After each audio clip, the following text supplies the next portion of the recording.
Hello again, fellow golfers. It's been a few weeks since our club championships concluded.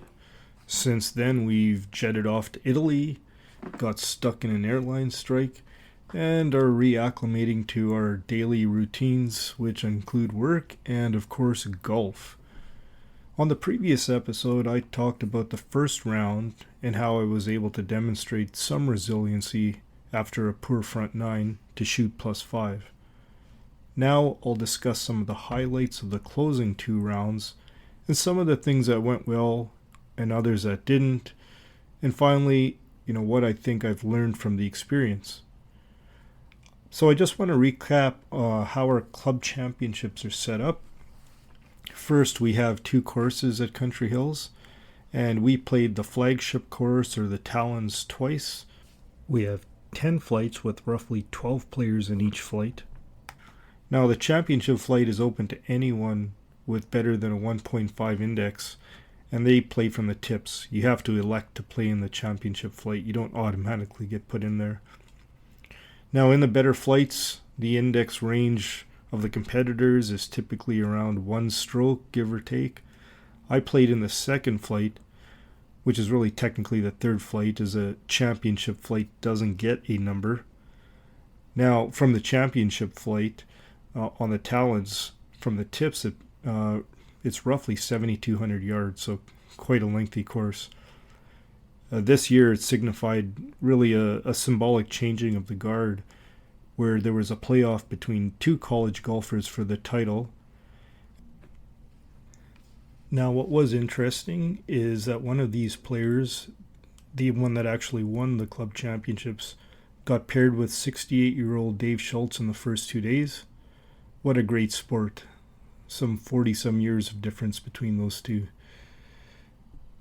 So the first flight plays from the gold tees at roughly 6,800 yards, and my flight was from the black tees at 6,200 yards. So quite a difference in length depending on what flight you're in. Now, this probably contributed to the scoring anomaly that I'm going to mention before I talk about anything about my play. Now, spoiler alert, I didn't win my flight. The 4 index that did win shot the best score out of all the golfers in the entire field, an astounding 1 under par over 3 rounds. And this is with lightning fast greens and tucked pins and pretty heavy rough with all the rains that we had, although it was preferred lies. So I asked those AI engines what the chances of that are, and I got some pretty wild answers, but the gist was that shooting even par in 1 round would be a once-in-a-year feat, maybe 1 in every 87 rounds.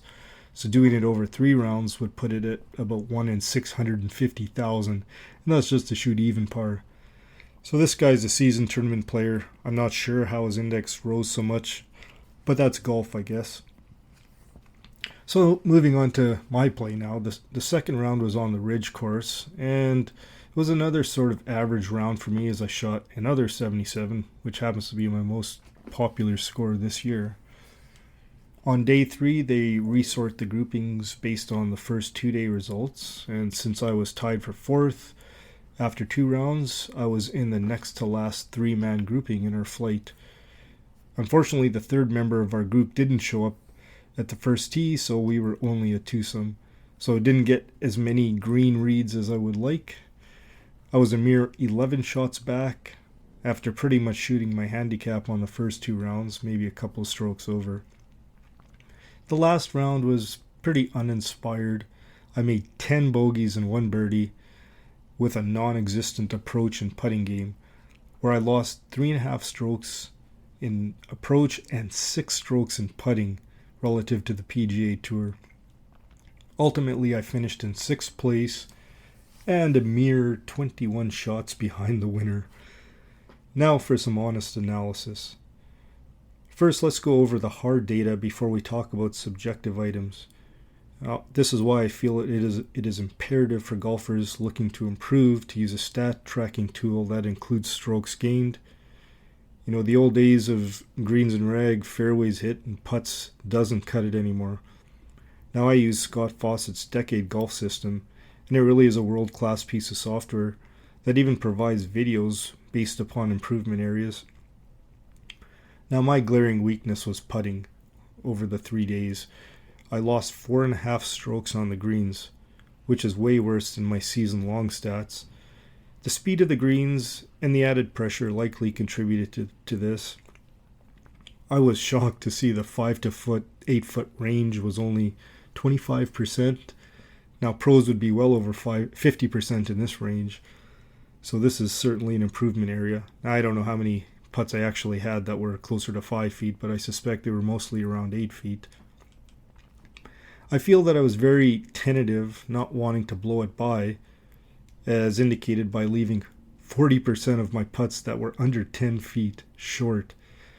This should be the case for the 20-foot putts, or 20-foot plus putts, but definitely not for makeable birdie putts. The other glaring weakness was I three-putted almost 40% of the putts over 20 feet, which is crazy bad. So this brings the next major issue in my game, the approach game.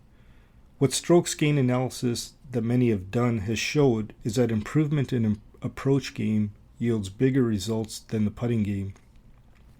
If I'm 25 feet plus from the hole on average after an approach, even PGA pros would make their share of 3 putts maybe over 10% of the time. Even though I hit 60% of the greens in regulation, my strokes gained approach was losing about 2.5 strokes. So remember again that greens in regulation does not tell the whole story. So this means I wasn't hitting the ball close enough or to the correct spots on the greens based on how far my approach shots were, as I generally drive it fairly long. I'm really in the process of still trying to incorporate my swing lessons that I started about a year ago, and this will be a focus going forward. I also put a new set of clubs in the bag at the start of the year, but I haven't yet done a proper gapping using simulator technology, so there's a bit of uncertainty about distances and dispersion, so maybe this is subconsciously forcing me to be more conservative than I should be. Now combine that with poor putting, and that leads to way too many bogeys.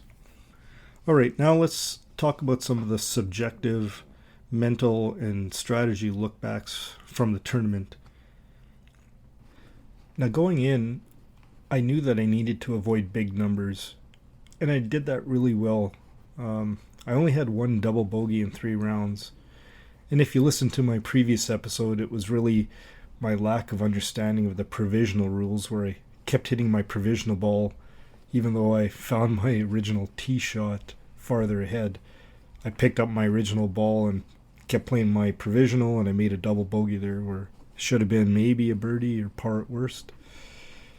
Anyways, that's a different story. So the flip side of this is being overly conservative off the tee, and that largely led to more difficult approach shots. Now, if I circle back to what I would usually do in casual rounds, I'd cut corners, maybe take aggressive lines, go for some pins. But in this tournament, I played it safe because I didn't want big numbers. So why is this the case? Well, a lot of it is that we have quite a few blind shots, and I really didn't want to lose many balls in B3 off the tee. My eyesight is quite bad, and really it's my accountability to know where the ball could be and to find it. Also recall that in the first round I had a pretty stressful situation of not finding my tee shot. Got shuttled back to the tee to hit a provisional. The original tee ball was only about a yard off the fairway. Now that I've had some time to think about this, these guidey and tentative swings are actually the killer of accuracy. I'm doing a course with Josh Nichols right now, and pre-acceptance of shot results is vitally important. If I need to hit a provisional, then so be it. Another factor, I believe, is my relative inexperience in tournaments. Even though I wasn't additionally nervous, the lack of play places too much importance on this single event. I need to play in more individual stroke play events so that any one tournament, such as the club championships, do not carry so much weight. This is the plan for next year.